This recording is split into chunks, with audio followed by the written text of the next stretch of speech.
Hey everyone, welcome back to another episode of the Oregon Bridge podcast.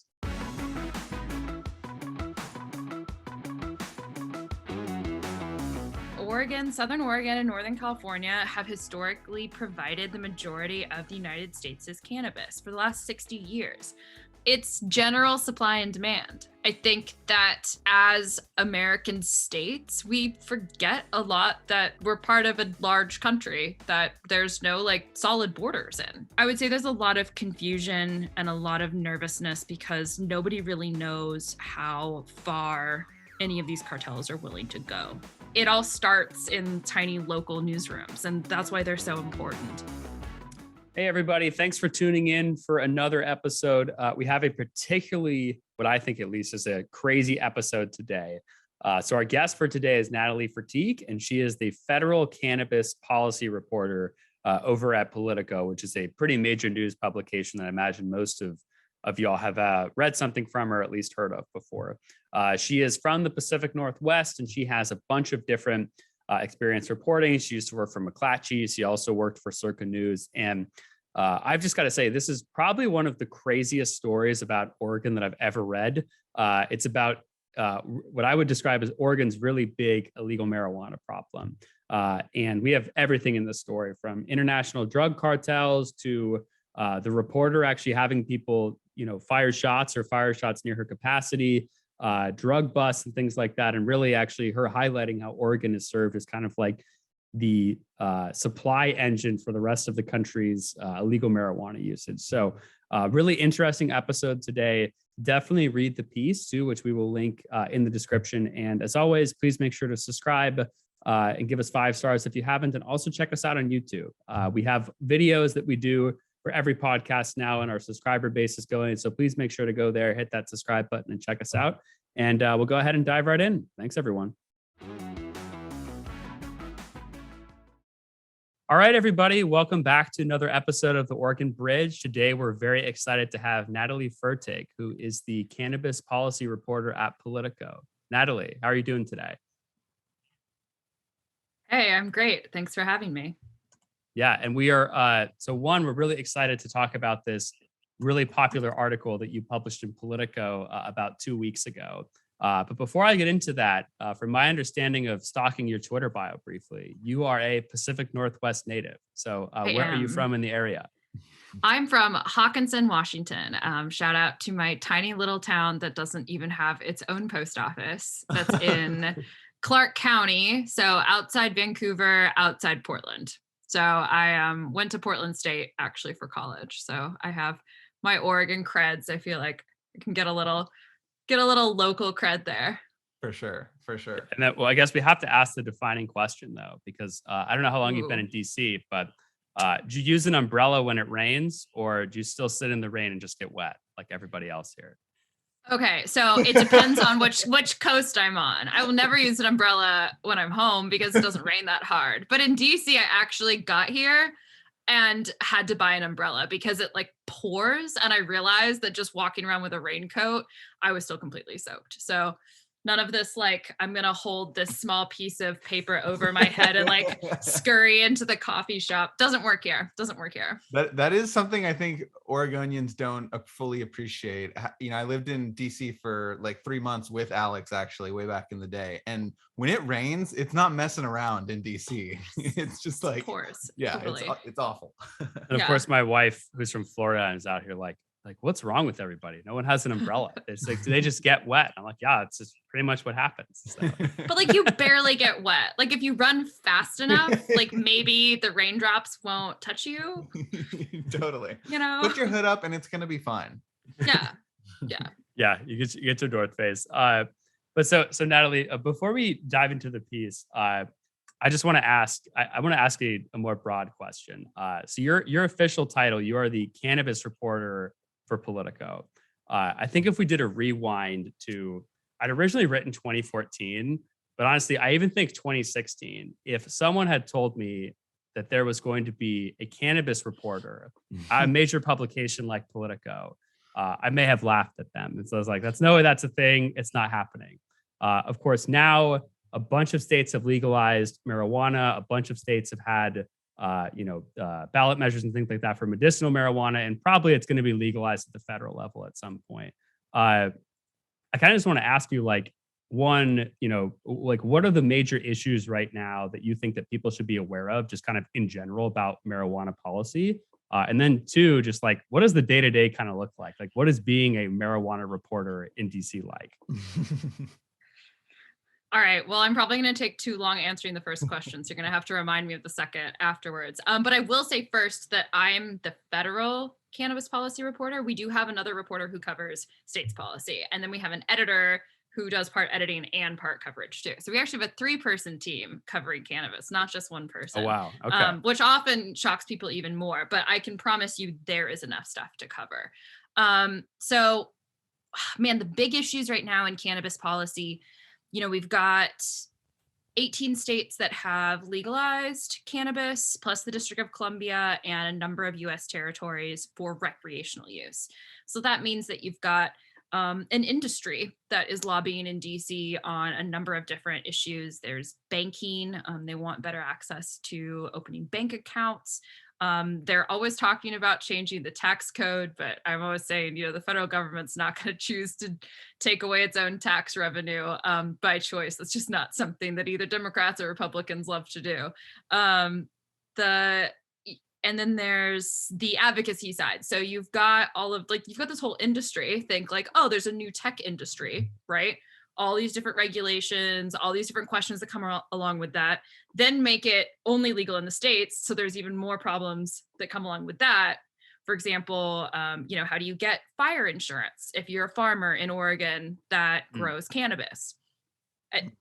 Sometimes you don't, or you get insurance that's really expensive and not very good. And then so you've got the whole industry side, and then you add in the criminal justice reform side. So it's pretty much the only issue in America that I can think of that is having all of these small business problems and small business conversations and tax revenue and regulations and environmental concerns with the production of a product. And then you've got this policing and social justice and criminal justice reform, and should we let people out of prison, and should we be changing these laws that have existed for decades, saying if you do this thing, you're going to go to jail. And, marijuana is one of the core things that is often a young person's first interaction with the criminal justice system. And so it's two very, very different issues. And so what does that look like on a normal day for me? Well, let me see. Today, I interviewed a Senate candidate in Louisiana who made an ad where he was smoking a blunt. I saw that. That ad was really something. And we talked about criminalization of cannabis and how it's impacted people that he knows in his community, and how he thinks that it needs to be a bigger part of the national conversation. A bunch of advocates in South Carolina who are trying to pass a medical marijuana bill, about where that bill's at and who's supporting it. And in South Carolina, you've got Republicans, leading that bill. So I'm talking to people about Republican politics. And then I went to the Hill and I had coffee with some staffers from a senator's office who comes from a legal state. And so we're talking about what's going on Capitol Hill. And, it's just an off the record conversation where you sit and have coffee and we go, oh, what's interesting to you? What have you been hearing? What's interesting to me? What have I been hearing? So you kind of touch base with a senator's office. And that would be a very DC day for me, and then I'm getting on a podcast and talking to you guys. But some days also, for doing this Oregon story, I was in Southern Oregon for a week. So some days I'm on Capitol Hill running after senators, and some days I'm running away from gunshots. Bullets. Yeah. It's a very, very broad job description. So before we jump into the Oregon story, which Alex described it as popular, I would describe it as terrifying. But and you mentioned a little in your last answer, can you talk a little bit about the political partisan landscape in, at least at the federal level? I think a decade ago, it was basically only Democrats and only a fringe of Democrats, and Pacific Green Party were supporting full legalization. Now it feels like it's pretty broadly embraced on the left, but even the right seems to be changing a little bit. How do you think about how the political parties and different factions of each are engaging with marijuana policy? So I think it's sort of like a scatter graph, where you've got, the middle. I would say that Democrats definitely have a higher percentage of Democrats on board with the issue, but you get off one far side to like old Democrats and you start losing people, and you get down to young Republicans and you just start getting a lot of people. So there's both a political divide, and then there's also an age element to support for cannabis. I mean, it was a couple years ago that the Houston Young Republicans came out in support of full cannabis decriminalization. No kidding. And, and they did that before a lot of like any presidential candidates were wandering around on stage saying, yeah, I smoked weed Right. in the Democratic Party. And so, yeah, I mean, you've got Representative Nancy Mace this year introduced a cannabis decriminalization and expungements bill. And that pushed some lawmakers like Dave Joyce, who is sort of like a more middle-aged Republican from Ohio. He's a former prosecutor. He's now come on board to support states that want to expunge records. And that's not always something that he's been that supportive of, but he now co-sponsors a bill with Alexandria Ocasio-Cortez. Like, talk about a pair you would not usually see in line on anything, coming together on a bill that what it does is it makes funding available for states that decide that they want to expunge records.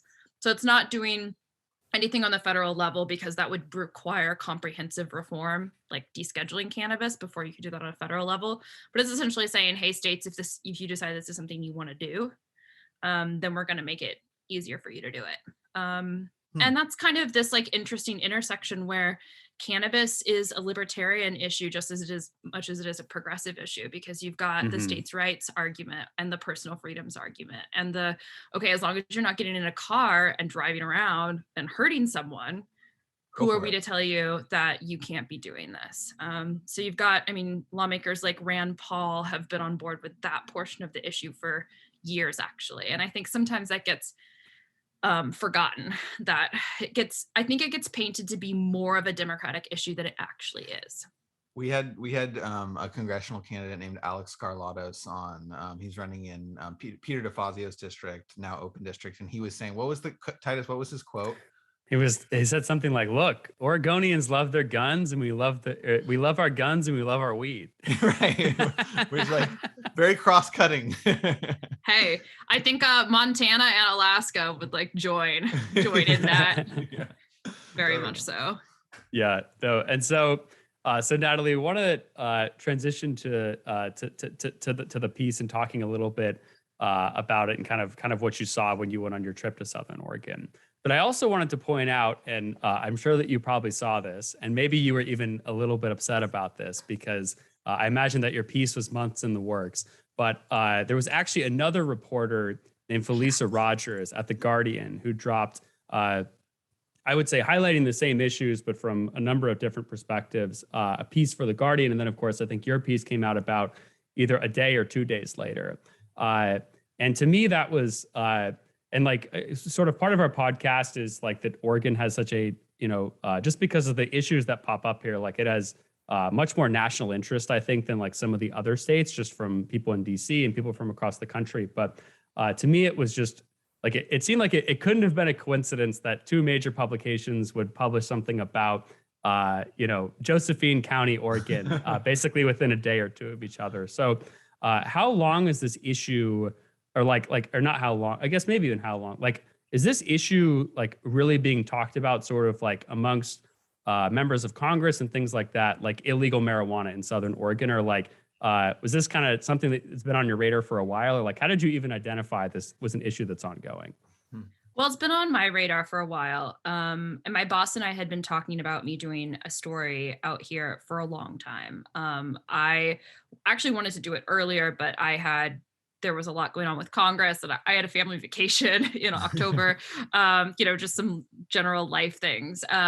So when I actually, I have not read the Guardian story yet because it came out when I was finishing up my own, and I just needed to finish out my story. But I knew that it was coming because we talked to similar people, and they were like, "Oh, this reporter from the Guardian," and I guess the Los Angeles Times also has a story coming out soon as well. So there was a lot of us were kind of on the sniff, or on the sniffing out the story. I don't know what that detective word would be at the same time. But yeah, I mean, I knew that it was happening. I'd spoken to one of the sheriffs in the area a couple years ago, actually, just on background, and he told me that there were definitely still cartels in Southern Oregon, but it wasn't until I started to see some local news coverage come out that this was becoming a really big problem, that we kind of took notice. And this just goes back to my personal rant about how important local news coverage is that if there hadn't been tiny newspapers and TV stations in Southern Oregon covering this, The Guardian and Politico and the Los Angeles Times would not be writing about it. And probably neither would OPB, because they've, done some coverage of this. And I think the local CBS radio station has as well. It all starts in tiny local newsrooms, and that's why they're so important. But yeah, so we saw that this was happening, and I started calling people. I've reported a lot on Oregon, so I know people who know people in Josephine County, and I just started putting out feelers and saying, "Hey, you guys, what's going on? Is this a big deal?" And yes, turns out it was. And so I flew out. And, did they all say that? Were they all basically like, "Yeah, you need to get out here. This is crazy"? Yeah, it was kind of like the overwhelming vibe. And then especially once I think it was the Jackson County supervisors, or the Jackson County Council, I'm not sure what the word is for their council, voted to declare it a state of emergency in the county. I think that was a week. That was actually the week that I sent the budget and the pitch in to my editor of, this is how much it's going to cost for me to get out there, which very much helped kind of push it over the edge of like, yes, you should go. Sounds dramatic and problematic. But I knew that there was a lot going on out there. I didn't realize how pervasive it was going to be. Yeah, and can you kind of like even maybe just take one step back? Can you kind of define the scope to the best that you can in terms of like what makes Oregon's illegal marijuana problem so much worse than other states, right? Like say, cannabis is legalized in Washington, it's legalized in California, it's legalized in Oregon. What do you kind of point to as like what's the main factor that makes Southern Oregon in particular like this hotbed for illegal cannabis activity? Well, I will say that it's probably on par with California. I think that if nothing happened, that it might surpass California, but I think everyone's aware of the problem now. And I think there's actually three factors. I think that Oregon embracing hemp more dramatically than California has given their sort of another cover for illegal. It just makes it more confusing from everyone I talked to down there to know what's a cannabis farm that's licensed, what's a hemp farm that's licensed, but that database for licensed hemp farmers is not publicly available and is in a totally different department. It's the Oregon Department of Agriculture versus the Oregon Liquor and Cannabis Commission. And so there's like less regulation and less checking in to see if these licenses are still valid, et cetera, et cetera. So you've got like those two different legal licenses. And then it's, is that 6 plants in the back of someone's house that's totally legal by Oregon law. And then are all of these hoop houses totally illegal? We don't know. So you've got a wide range of things going on in Southern Oregon that are not, there's certain places in Humboldt, in like the Emerald Triangle, that just don't allow hemp cultivation. Another thing though would be law enforcement. So Southern Oregon is kind of a place where people go to get away from the man. And that includes law enforcement. And, it takes money and taxes to pay for a lot of law enforcement, and the departments in Jackson and Josephine County tend to run on a pretty small budget. And they don't get a lot of additional funding approved by the local area because that's not a priority for most of the people that intentionally go to live in this region. So that means that they don't have the resources to go after a lot of those types of grows. And I think that the vibe in some of the areas in California where that's been a problem is a little bit different. Also, the funding structure for law enforcement in California is a little different. So California has put a lot more money than Oregon has into fighting illicit grows in California. And I mean, I saw trucks, a lot of California license plates in Josephine County, especially some that came over to see what I was doing when I was outside some illicit grows. And, you know, there's people in Josephine County who say that some of what's going on are people who can't, got pushed out of California. And so, yeah, so I mean, that's kind of three things, right? Is like hemp, not a lot of money in Oregon for law enforcement. And then the difference being in some states like California is they have a lot of money for law enforcement and are really combating this issue. I think another thing actually would also be that Oregon hasn't seen it as a massive issue because most of that weed is not going into Oregon's market. It's leaving Oregon's market. So in California, it was very quickly an issue because it was undercutting the legal market in California, that California was really dramatically trying to get up and running. And they're like, we licensed these people and now they're immediately going out of business. This is a problem. Whereas in Oregon's doesn't have nearly as high of taxes and regulations on cannabis. And so the weed's a lot cheaper. So people don't need to go to their guy on the corner. They just go to a dispensary because it's like $6. So it's kind of, I think that incentivized California a lot when California did not see the expected tax revenue. And so they went out and asked why. And all the legal businesses were like, because the guy on the corner is $20 cheaper than us. This is fascinating. So I want to take you back to your trip to Southern Oregon. I'll read a quick excerpt from your story and then would like to hear a little more about it. So you went to visit this property owner in Southern Oregon named Longnecker. And it says, as Longnecker gave me a tour of his property, a few people could be seen moving around on the property through the scattered pine trees and partially deconstructed hoop houses. Longnecker's partner called out to them in broken Spanish, since she believed most of the workers were Hispanic. No one answered. A few moments later, shots rang out.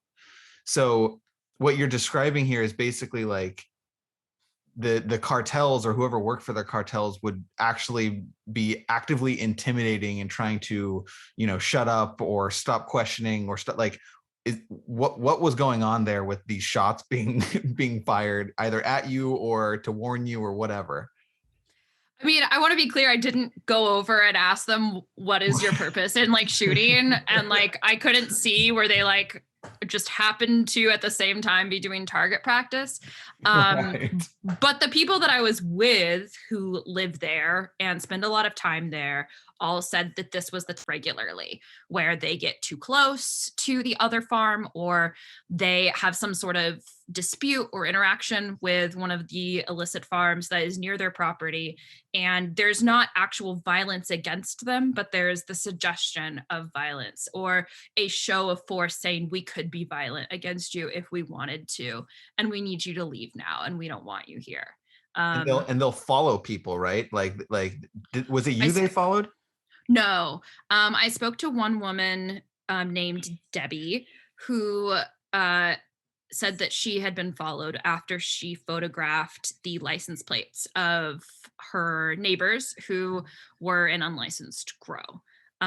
She said that they followed her way down the road. I also talked to a couple other women who didn't want to be named for the story because they were really nervous, who said that they and many of the people that they knew had stories of strange cars following them at night or circling around them as they were walking back to their car. And there's just a lot of confusion about what that might be, is somebody going to pick us up and take us away? There's kind of I would say there's a lot of confusion and a lot of nervousness because nobody really knows how far any of these cartels are willing to go. There's definitely just a lot of practices that are very good at intimidating the local residents. And you can tell that their minds are just going wild with possibilities. I was there for 4 nights, and I definitely started to get nervous at some points, being like, what is going on? What am I doing? I mean, it's clear that there's like millions and millions of dollars at stake here. You talked right about in the article how like the cartels are totally willing to allow 1 or 2 grow operations to just be like shut down completely because they've built that into their business strategy of buying so many different parcels. But we've talked about law enforcement a little bit, but in practical terms, if there was gunshots fired in Tigard, where I live, or if someone was following me in Tigard, I would call the police department, tell them what happened. I'm sure they'd take a statement. They might send someone out to talk to me. If there was an active situation, they'd certainly probably send multiple patrol cars to respond. So if and when law enforcement gets called for an incident like that in Josephine County, what happens? What is the response? Is there a response? Like, how does law enforcement interact? The majority of the people that I spoke with said that law enforcement does not react. That law enforcement tells them that they are too stretched thin, which is also law enforcement told me multiple times that they are stretched way too thin to react to or address every single smaller or mid-size unlicensed cannabis grow in the area. So Debbie, for example, who had previously worked at the Napa Sheriff's Office, actually. So she has a history in law enforcement. She told me that that the only interactions she's had with law enforcement were just them asking her to take pictures of the car, even though she said that shots had been fired past her husband's head when he was sitting on his front porch. They don't know if it was like at him or if there were just shots being fired and they whizzed by him, but obviously not a fun situation. She said she was chased by her neighbors, like dogs up her road one time when she went to get mail, being followed. Then also after she did take photographs of the neighbors, license plates, and just different situations like that. Everyone says that when they talk to law enforcement may take a statement over the phone, but nobody would come out to the house. And it's not, the thing is like Tigard has a city police department. These people don't live in a city. They live in unincorporated. I grew up in unincorporated America, and we had a sheriff, and I can't tell you when I've ever seen the sheriff just driving around the community that I grew up in. I actually got pulled over once for speeding when I was 18 years old. A lot of sobbing ensued, but that's the only time that I ever saw someone in my community that was law enforcement. It was just like a quiet community. No one really came out there. They came out if there was a problem, but I can't even tell you how many deputies were in Clark County, Washington when I was growing up there. So I kind of get that it's a very different existence to living in a city. I live in a city now and I see police cars on the corner all the time. You're paying different taxes when you live in a city. A lot of that tax money goes to law enforcement. City police departments tend to be much more robust than county sheriff's offices. They don't have nearly as many deputies. And then they're dealing, especially with the cartels, with weapons that the sheriff's office doesn't have. So honestly, just being there for 4 days, it's one of those situations where you're like, well, this all sounds like it sucks a lot. And I don't totally know what the solution is. Yeah. Well, I want that. I think you bring up a good point, because as I was reading this, we talk a lot on our podcast about the urban-rural divide in Oregon, and this is such a salient issue in the urban-rural divide. I mean, you talked about the difference in law enforcement. Josephine County is notorious for voting down levies to pay for law enforcement. And there's a quote from, I think the gentleman's name is Chris Hall, at the end of your piece, and he says, if this was going on closer to Eugene or Portland, you better believe the state of Oregon would stomp this out in a hot second, Hall said. And then he gets it. He says, he clearly gets it, but then he adds context that I think is useful. But he added that many of the region's residents are famously resistant to government intervention, especially from the state capital 4 hours north. Sometimes you get what you asked for. Southern Oregonians have been telling the state government to leave you alone, so we're going to just leave you alone. that was so, it captured it so perfectly to me. It's this paradox of problems. Like, we actually desperately need government intervention, but the people who live there are basically anti-government in a lot of ways. And that's a problem we're gonna have to reconcile somehow. Yeah, I mean, that is definitely something that they're dealing with right now of, hey, we really, we created a county that doesn't have a strong law enforcement presence where people kind of just let you do your thing and look the other way. And now we've been looking the other way for 2 years and everyone's been illegally growing weed, apparently. Right. And it's also a community where people have illegally grown weed for a really long time. It just was not nearly as upfront and in your face as it is now. I think that's the main difference, is that illegal grows were back in public lands and deep in the forests, and you might know when someone came into town, oh yeah, it's one of the weed growers, but it wasn't your neighbor, Right. right outside your house. If they were shooting guns in the middle of the forest, you didn't know and you didn't care, and they didn't whiz by your head while you were working on your barn. Wow. Yeah, that's crazy. And so one thing I want to ask you about, to which I thought was interesting, you talked a little bit earlier, is that a lot of this weed, which is, from what you're saying, being harvested and grown by cartels, seems like cartel of all mixing types. One of my favorite parts is people are like, yeah, you hear Russian, you hear Bulgarian, you hear Chinese, and you even hear Hebrew. I thought that was very well. I mean, it's not funny because people are doing illegal activities, but that those are not accents I would expect to hear in Josephine County. But where where is a lot of this illegal marijuana going? Like, is this being shipped to certain areas? Like, clearly, this seems to me like it's kind of like a distribution powerhouse for areas across the rest of the country. Where do you see, or from what you heard and kind of talk to people about, just what where is all this weed going? So I will preface this answer by saying that this is one of the, what I would say is like the less verifiable parts of this story, because it's really hard to verify what people are doing illegally. There's no data on this. I'm assuming if you had the if you had the perfect information, you may also have a sit down with the FBI or something. Yeah. But anyway, please. Yes. But it's general supply and demand. I think that as American states, we forget a lot that we're part of a large country that there's no like solid borders in. Just like you can be in different states that have created different regulations for COVID, and one state like closes everything down, but then the next state over has everything open and like, well, COVID got in, it's just like, right. It's not like these, so weed gets in, Oregon might have created a system in which Oregonians are pretty much only buying Oregon weed, but New Yorkers still are buying somebody's weed, and people in Chicago, Illinois has legal weed, but the taxes and the regulations and there's not a lot of producers and dispensaries open. There's supply and demand hasn't even been out yet. And legal weed is still a lot more expensive than illegal weed. So in Illinois, the majority of people purchasing weed are still buying it from the illicit market. Wow. Where's that weed being grown? It's not being grown in the middle of like a snow plowed Illinois all of the time. I mean, some of it is, but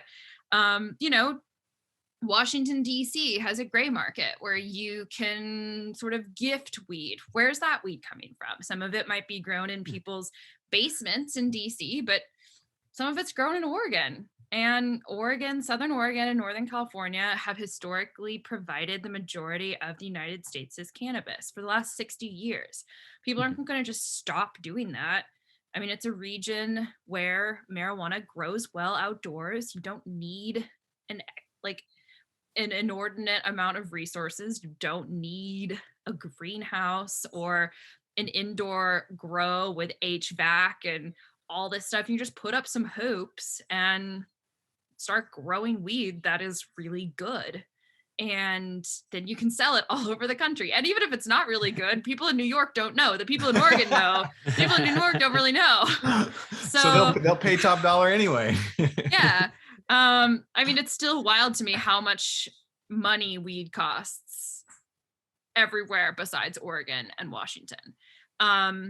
Yeah, one And so- one thing I think is, I mean, especially with marijuana, is like I had friends in high school who would just grow this stuff in their backyard, like without their parents knowing. And I was like, it's pretty crazy how easy it is for like a 15-year-old kid to grow. At that point, was an illegal drug. Right. It's like, it's crazy. So Somebody told me once when I first started reporting on this, that marijuana is the easiest plant to grow and the hardest plant to grow well. Interesting. So Interesting. it'll like grow anywhere, but getting all of these like very specific, like people who get really nerdy about weed and they're like, oh, I want like a 2-to-1, like THC, CBD, but like give me like 20% and like I want it to taste like bubblegum, like that. I Whole guarantee thing you, like gets really. I am virtually certain that Alex's high school classmate was not capable of making his weed taste like bubblegum. No Girl Scout cookies? No? Okay. yeah, that's yeah, it's I mean, it's just so interesting. Yeah.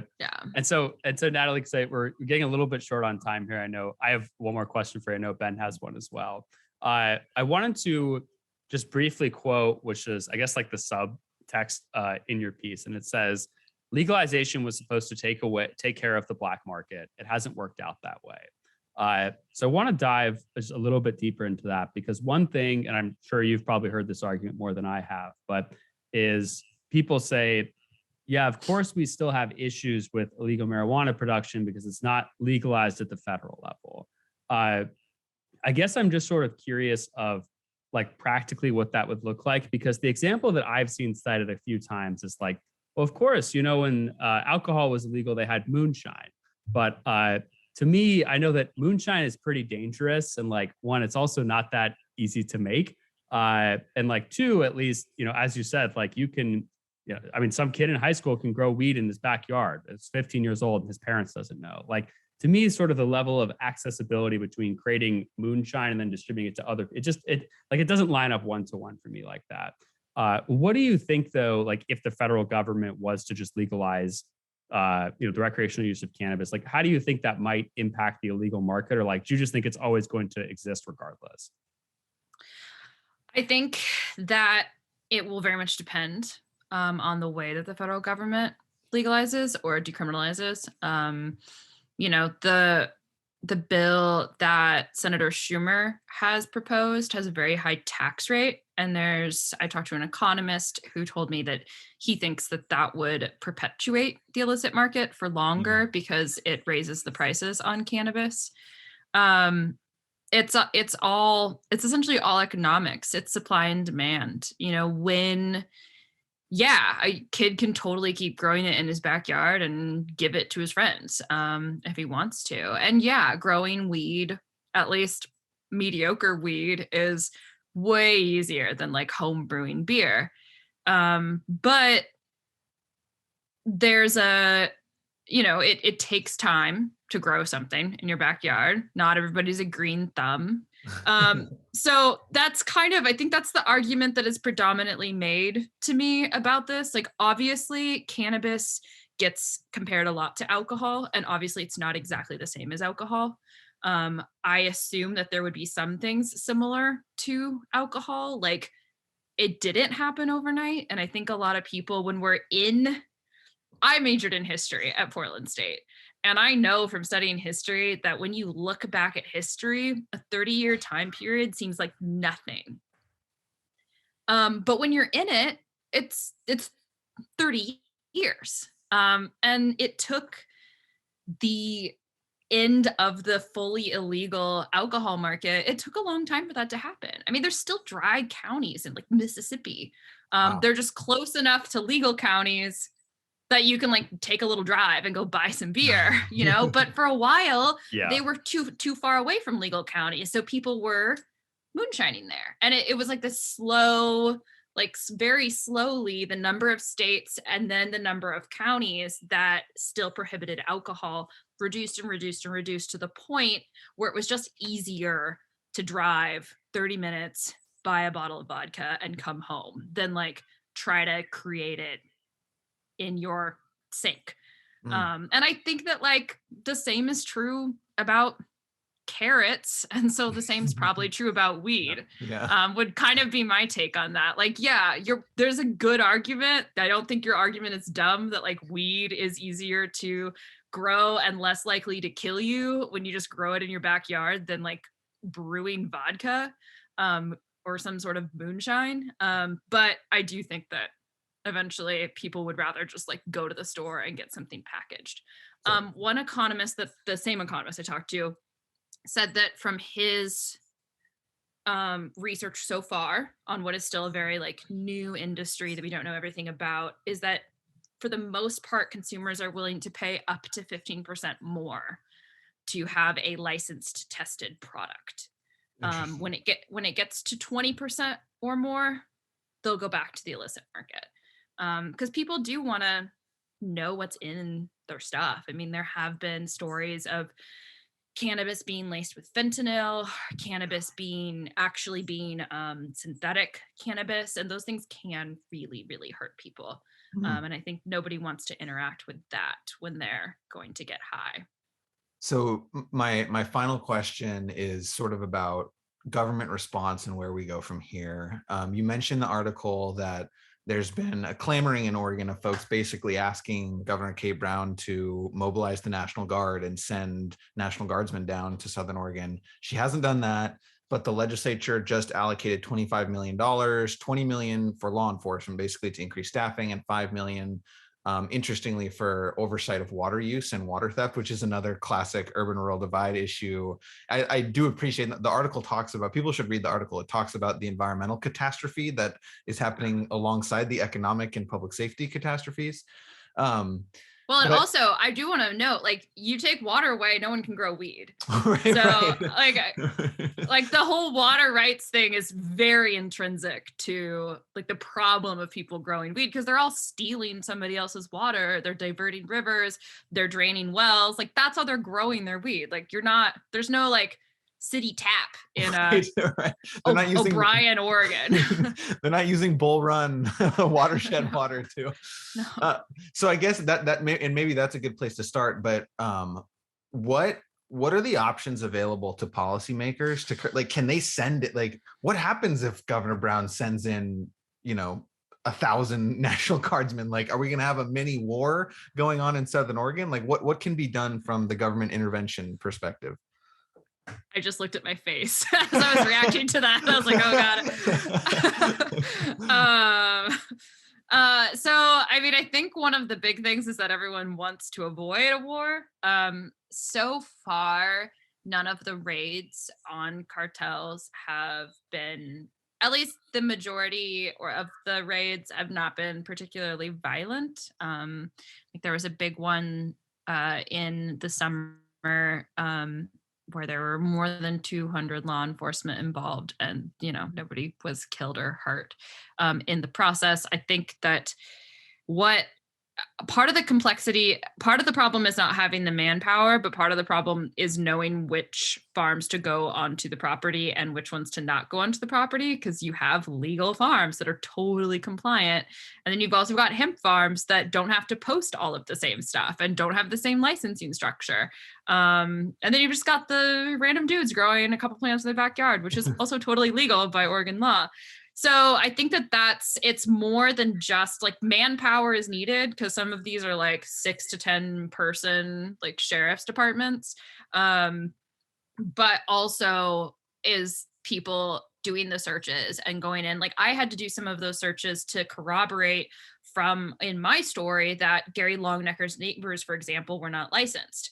And so I had to go into the OLCC's system and search for them to prove, and I had to send my editors a whole list of all of the ways that I checked to see if I could find these people in the OLC system, like different street names in the area, the name of the city. Like I showed them all of the licensees in that city and that they were not within like 5 minutes of Gary Longnecker's farm.